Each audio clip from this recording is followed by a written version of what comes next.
irhamu man fil ardi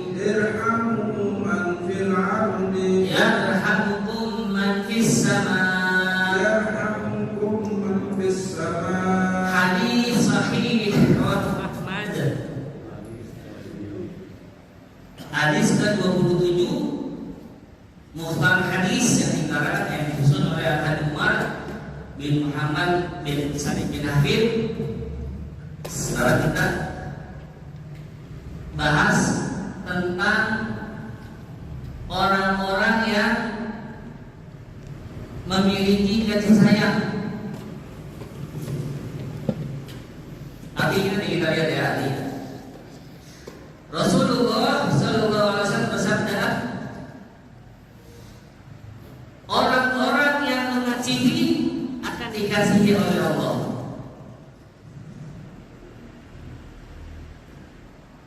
Yang maha pengasih dan maha mulia.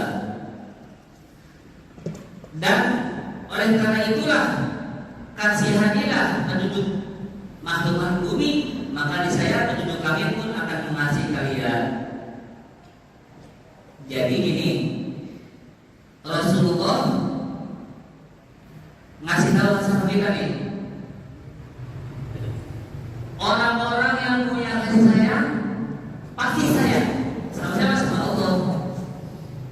Orang-orang yang hatinya penuh kelembutan, maka Allah pun akan lembut kepadanya, dan Allah pun akan memberikan kasih sayang kepadanya. Semakin orang punya kasih sayang, semakin orang memiliki kasih sayang, maka Allah akan sayang sama dia. Gitu. Makanya aku bilang, Nabi bilang, irhamu man fil ardi yarhamukum man fis sama. Kasihanilah orang-orang yang di bumi, kasihanilah seluruh makhluk yang di bumi, maka Allah pasti akan memberi kasih sayang kepadamu. Semakin kita kasih nyayang sayang sama orang, sayang sama seluruh makhluk, maka Allah akan sayang sama kita. Gitu ya. Tapi semakin kita nggak punya kasih sayang, kita nggak punya kasih sayang sedikit pun, maka Allah pun tidak akan memberi kita kasih sayang. Makanya setimpal ini Allah balas sesuai perbuatan kita. Misalnya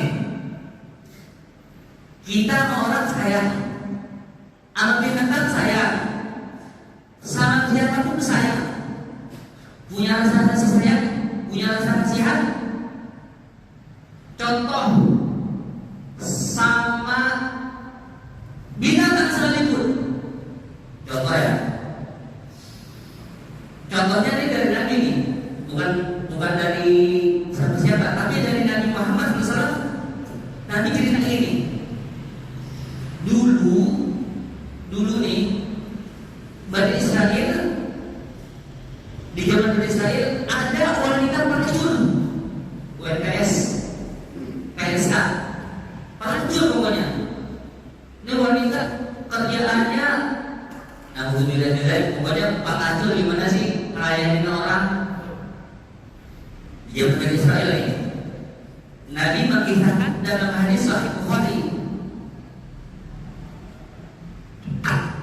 Nabi ceritain di dalam kitab Sahih Bukhari yang kuat, yang mana hadis ini hadis riwayat Imam Bukhari dan Muslim. Muttafaqun alaih. Kisahnya gini. Ada wanita pelacur di padang pasir, dia nggak kehausan, dia kecapean, dia keletihan, nyari air. Ini pelacur nyari air, pokoknya sambil dia kehausan, kepanasan, kecapean, keletihan, ketemu tuh sumur. Ada sumur di padang pasir. Sumurnya dalam juga sumurnya. Ada berapa meter pokoknya sumurnya. Kebetulan tuh sumur lubangnya dalam, nggak ada timba.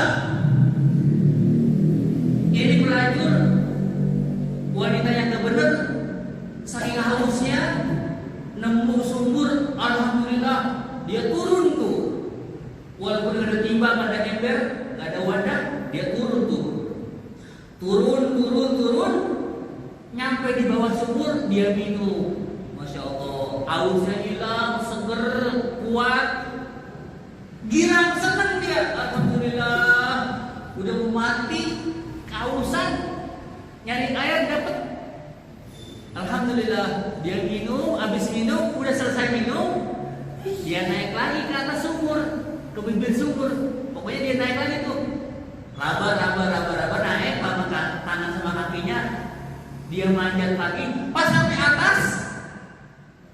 sampai atas sumur, itu pelacur ngelihat ternyata ada anjing yang lidahnya menjulur saking hausnya. Itu anjing melet dan dia menjilat-jilat pasir. Saking hausnya, saking panasnya tuh, itu anjing udah mau mati, dia melet. Saking hausnya dia jilat-jilat tuh pasir. Saking hausnya pokoknya. Itu anjing kehausan hampir mati. Ternyata pas pelacur itu naik, dia kasihan.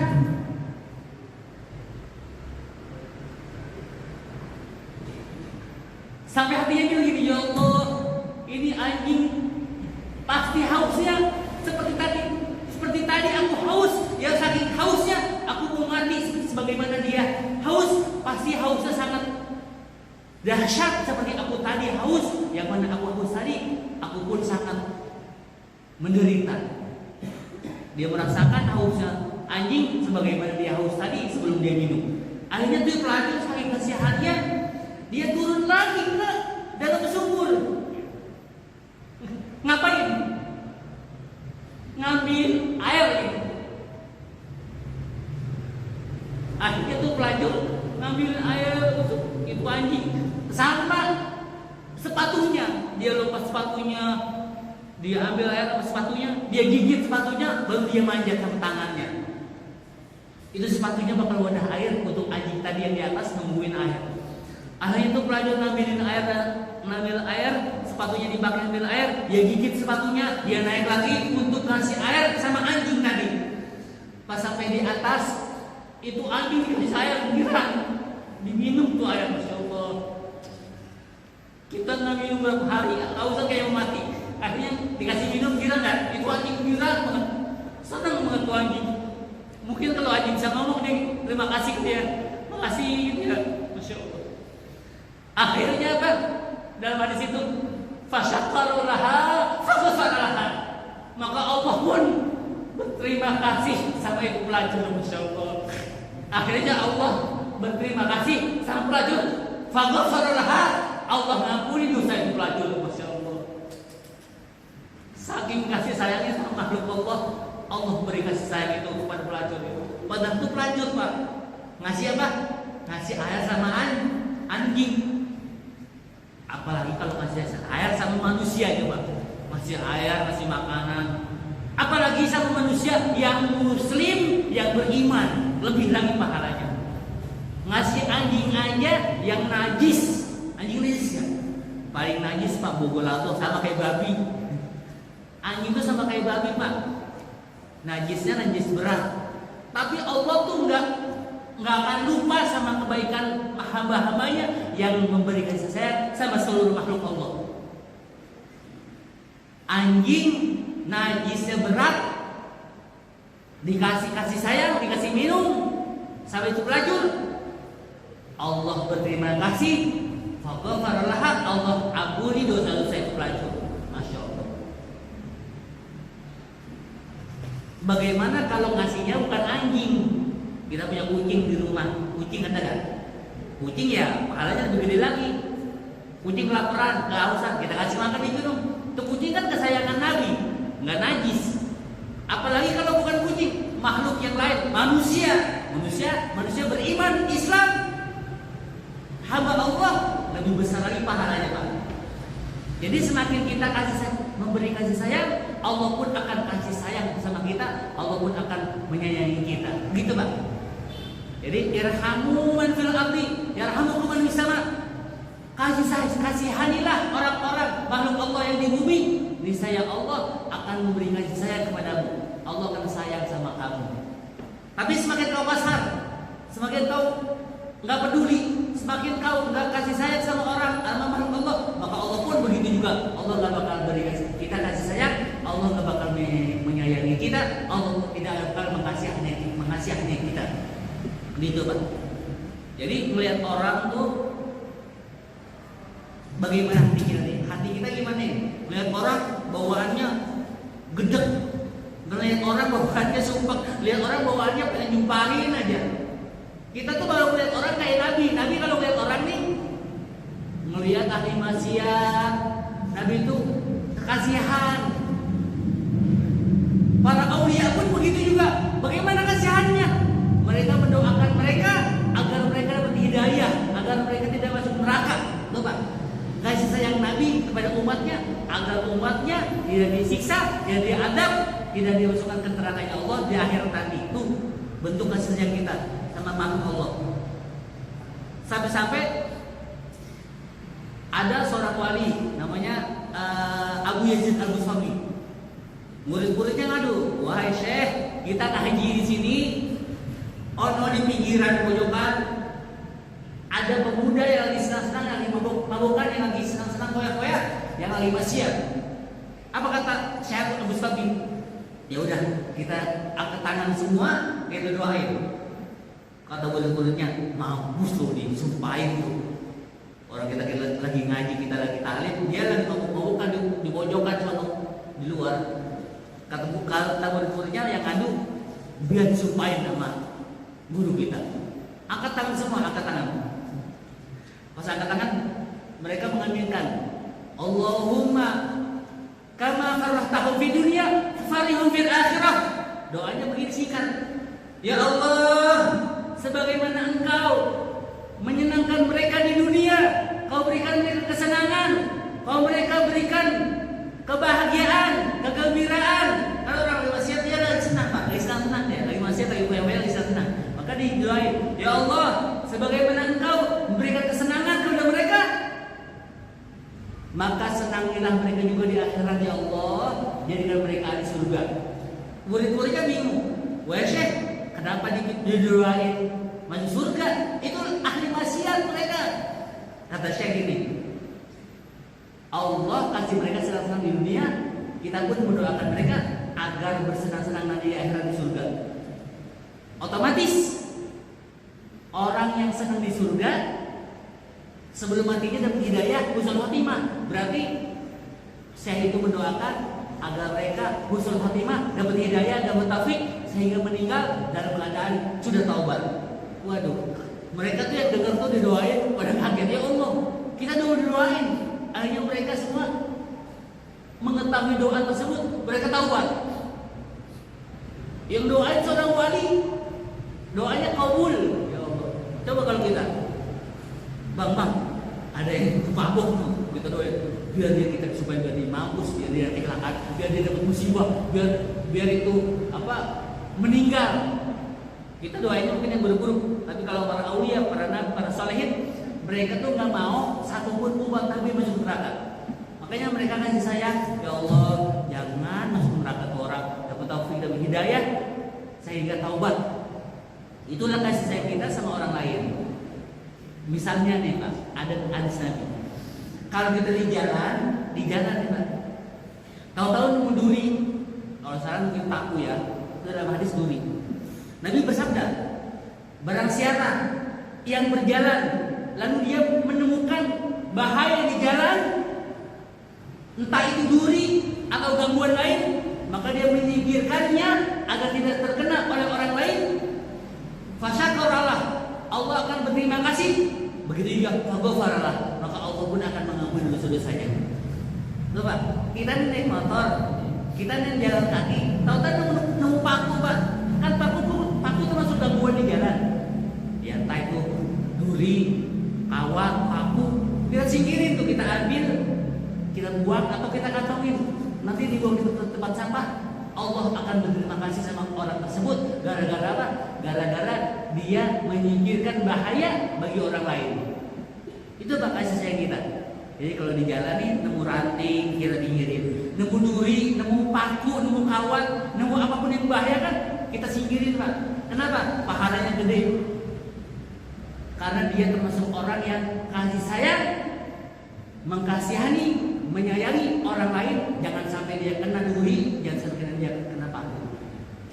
Itulah sebab orang dikasihani sama Allah, sebab orang disayangi sama Allah, karena dia punya kasih sayang di hatinya.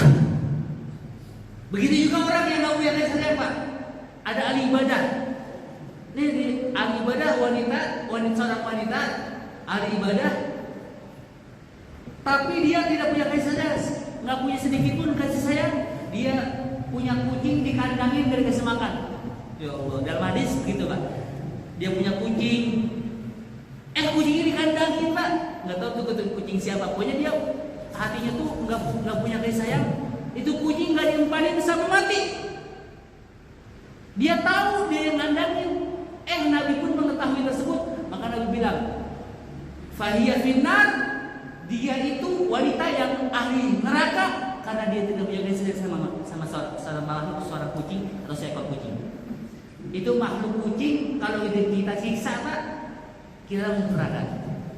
Kita dolimin, kita siksa, nggak dikasih makan Pak. Kalau nggak dikasih makan ya buka kandangnya, biarin dia kasih makan, cari makan sendiri. Tapi kalau dikandangin, dia nggak bisa makan, nggak dikasih makan, nggak dikasih minum, mati. Kita dosa besar gara-gara tidak punya kasih sayang sama kucing.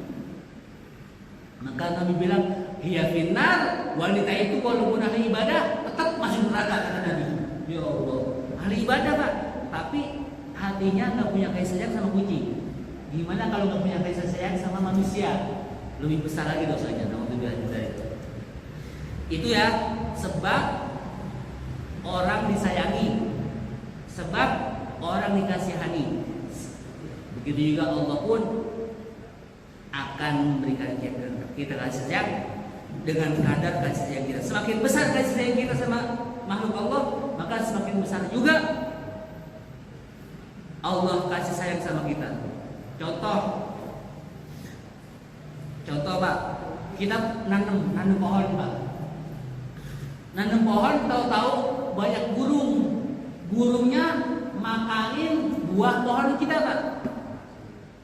Pokoknya apa itu hama, entah burung, entah belalang, entah apa ulet, semut, kan banyak di pohon.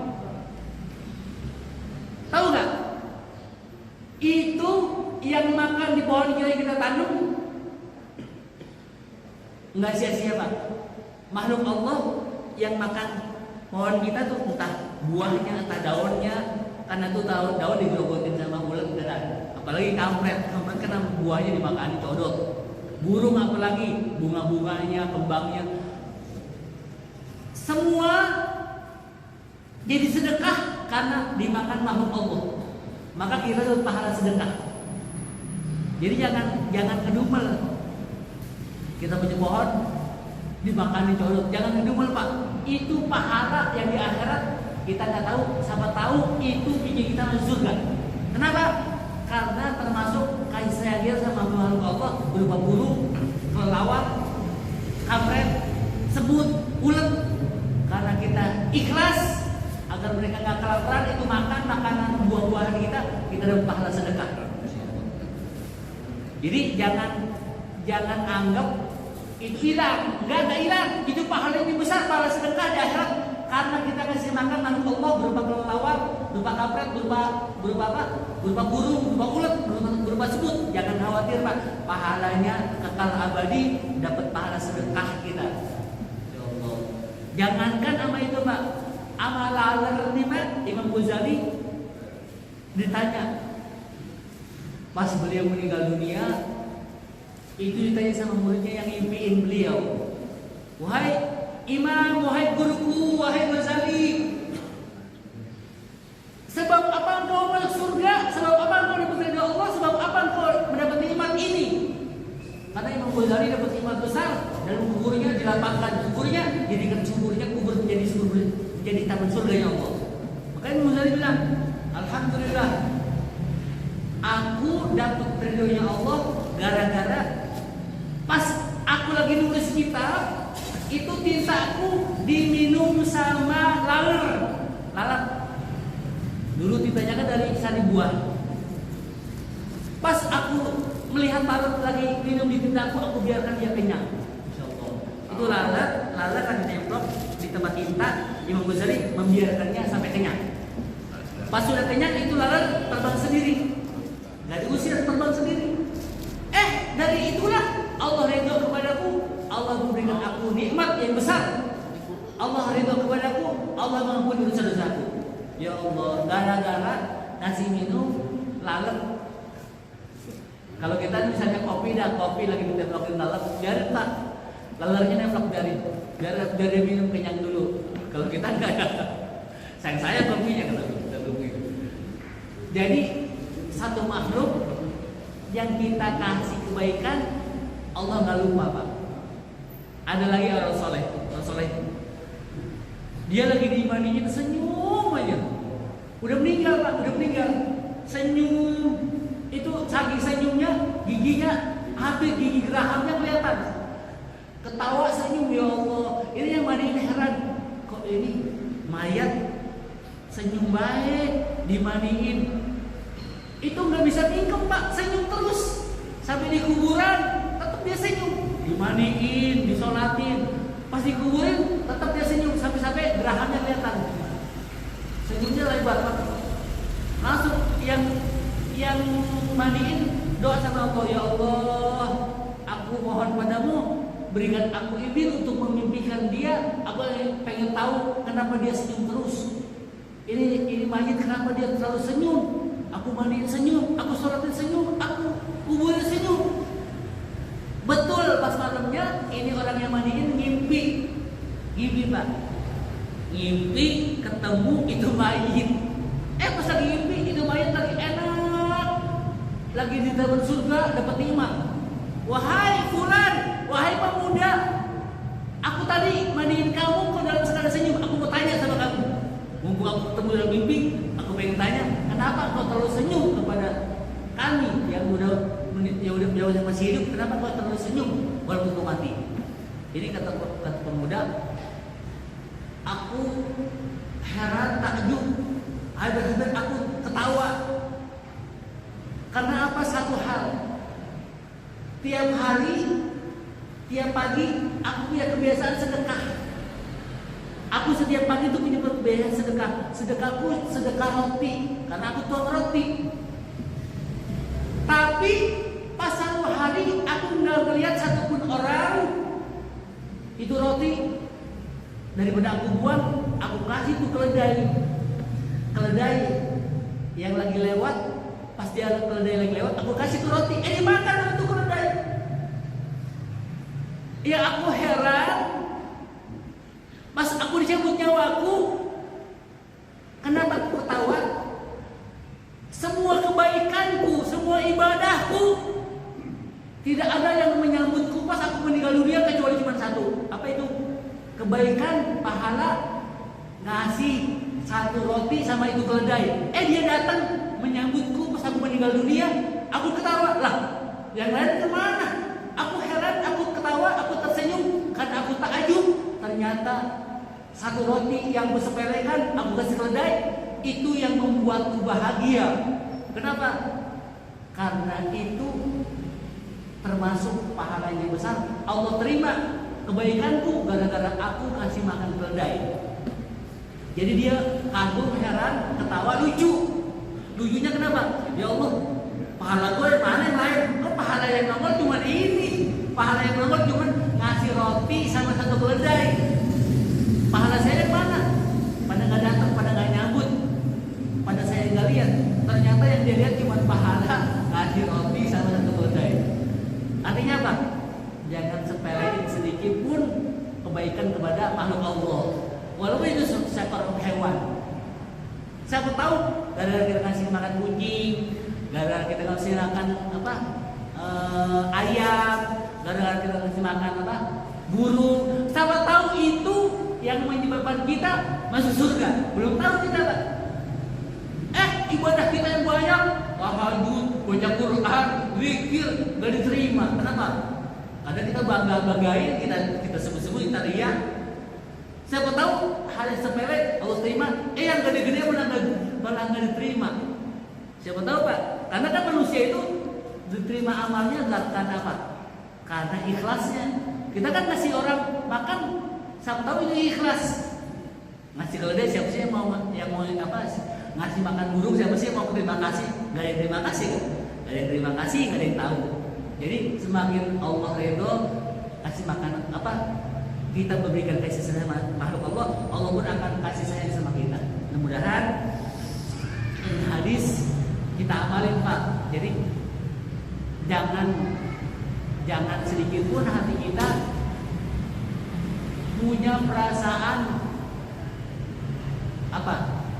Kasar, benci, gedek sama orang. Jangan. Hati kita dipenuhi kasih sayang, penuhi rasa sayang, penuhi rasa cinta, penuhi rasa kasih sayang sama siapapun. Kalau kita ngeliat ada maksiat, jangan dia benci, jangan dibenci. Kita doain, ya Allah, semoga dia dapat hidayah, masuk surga, dapat jadi orang soleh dan taubat sebelum meninggal dunia. Jangan kita benci, jangan kita malah gedek, kita benci, kita ngomel, jangan. Kita kasih sayang sama dia. Itulah akhlak yang mulia. Nabi ini pas melihat orang Yahudi meninggal, Nabi pun nangis, ya Allah, kenapa saya nggak bisa masuk ke Islam? Jadi saking sayangnya Nabi, saking cintanya Nabi, saking sayangnya Nabi itu nangis kalau ada umatnya yang tidak masuk Islam atau tidak masuk surga. Nabi bisa nggak sedih? Ada orang Yahudi malah buta, tiap hari benci sama Nabi, tiap hari ngatain Nabi. Nabi tiap hari datang Pak. Nabi itu nggak kenalin dirinya, Nabi nyamar. Itu kan orang buta, dia ngeliat setiap hari Nabi datang ke pasar nemuin orang buta itu. Orang buta itu sebatang kara, nggak punya siapa-siapa, nggak punya anak, nggak punya orang tua.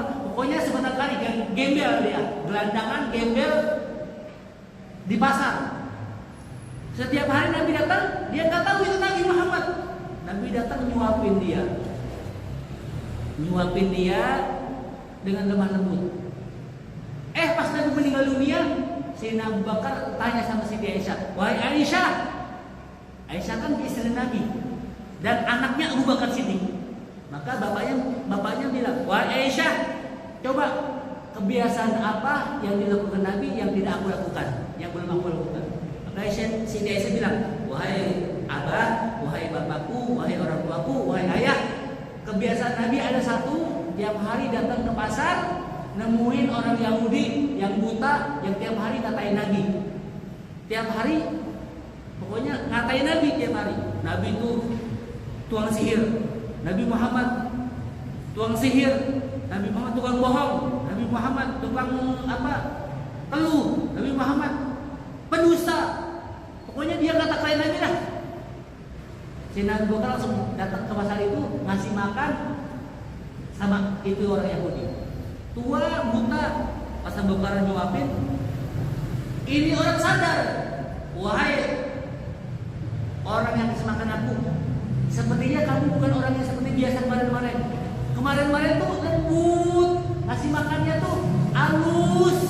Udah gitu dia punya lulusan halus, karena gigi ompong, dia ngasih makan aku dengan roti yang halus, yang lembut, yang dia udah haluskan dengan punyahannya. Saya yakin kau bukan orang yang kemarin yang ngasih makan aku, kata dia orang buta. Orang yang buta nggak tahu. Kata Abu Bakar, betul. Saya bukan orang yang kemarin-kemarin yang ngasih makan kamu. Karena orang-orang yang kemarin ngasih makan kamu sekarang sudah wafat. Dia heran orang buta, wafat. Pantesan dia nggak datang ngasih makan aku seperti dia biasanya ngasih makan aku. Kata kau ngasih makan aku tidak seperti biasanya. Maka Abu Bakar Siddiq juga kesel. Tahu nggak siapa yang ngasih makan engkau kemarin? Yang tiap hari kasih makan engkau dengan lemah lembut, dengan gandum yang halus, dengan roti yang sudah dia punya. Kenapa? Tahu nggak? Kata ini orang buta, saya nggak tahu, dia nggak pernah kenalin diri. Kata Abu Bakar Siddiq kemana? Dia itu seorang nabi yang kau hina, seorang nabi yang kau caci, yang tiap hari kau benci. Langsung dia kaget, apakah dia Nabi Muhammad? Ini orang buta, dia tiap hari dikasih makan sama orang yang dia kagak kenal. Tapi Nabi nggak memperkenalkan diri. Langsung ini orang, ya Allah, ternyata dia tiap hari aku caci, tiap hari aku maki, tiap hari aku benci. Dia ngasih makan aku tiap hari, sedangkan orang lain pun, saudaraku pun tidak pernah ngasih makan aku. Maka aku beriman. Dia langsung taubat, langsung beriman, langsung masuk Islam. Kenapa? Karena